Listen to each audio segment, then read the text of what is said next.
বিএনপির কিছু কিছু নেতা এখন বলে যে আসলে বিএনপি আন্দোলনটা করেছে জাস্ট ওরা একটু সামনে ছিল, তাদের অবদানকে খাটো করে দেখার চেষ্টা করা হচ্ছে। আসলে আপনার কি মনে হয় যে বিএনপি লাইমলাইটে ছিল নাকি অবদান এনসিপির বেশি ছিল?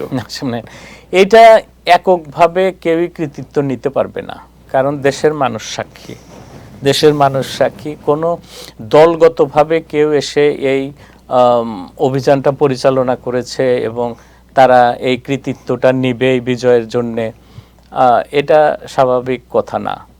দেশের প্রতিটা মানুষ, আমরা দেখেছি ওই সময় কারা মাঠে ছিল, কারা কাজ করেছে।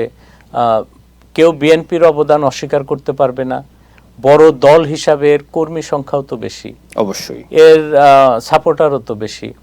কাজেই তারা তো ছিল মাঠে, হয়তো প্রকাশ, যেমন ফখরুল ইসলাম আলমগীর বয়স্ক মানুষ, তারা তো আর ফ্রন্ট লাইন ওইভাবে যাবে না, সম্ভব না। কিন্তু তারা যে কাউকে পাঠায় নাই এই গ্যারান্টি কে দিবে? এটা তো সম্ভব হয় নাই, কারণ সবার গোল তো একটাই ছিল, শেখ হাসিনাকে ক্ষমতা থেকে সরানো, আওয়ামী লীগকে বিদায় করা। আওয়ামী লীগকে বিদায় করা, এটাই তো উদ্দেশ্য ছিল। একদম সেই উদ্দেশ্যে যারা যারা সাফারার তারাই মাঠে নেমেছে। দেশের মানুষ, আমরা দেখেছি ভাই, লো ইনকাম ফ্যামিলির অনেক মানুষ, তারা কাপড়ের মধ্যে মুড়ি মাখায় নিয়ে গেছে, ছেলেদেরকে খাওয়ায় দিছে মুখে।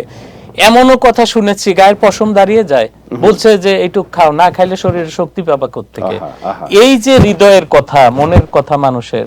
দেখেছি কনস্ট্রাকশন হওয়া বিল্ডিং, কনস্ট্রাকশন চলছে, ওই সব বিল্ডিং এর উপরে যেমন শাটারিং করা লাঠি সোটা থাকে, এইগুলি দিয়ে রাস্তায় ফেলতো, এই যে নাও লাঠি নিয়ে যাও, আগায় যাও।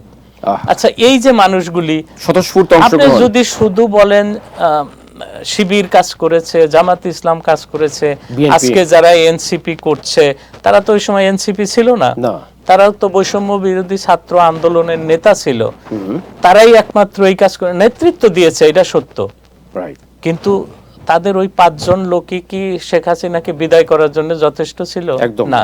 তাদের প্রতি দেশের মানুষ আস্থা রেখেছে। কারা আস্থা রেখেছে? বিভিন্ন দলের লোকও তার মধ্যে ইনভলভ, যারা দল করে না তারাও ইনভলভ, সাধারণ মানুষ। এই যে যাদের কথা বললাম, এরা কি সহযোগিতা করে নাই? অবশ্যই। পানি দেয় নাই, অবশ্যই খাওয়ার দেয় নাই, দিছে তো। তাদের আপনি অবদান অস্বীকার করবেন কিভাবে? তারা নেতৃত্ব দিয়েছে, অর্থাৎ আপনি এই জন্য দেখেন দেশের মানুষ তাদেরকে মূল্যায়নও করেছে।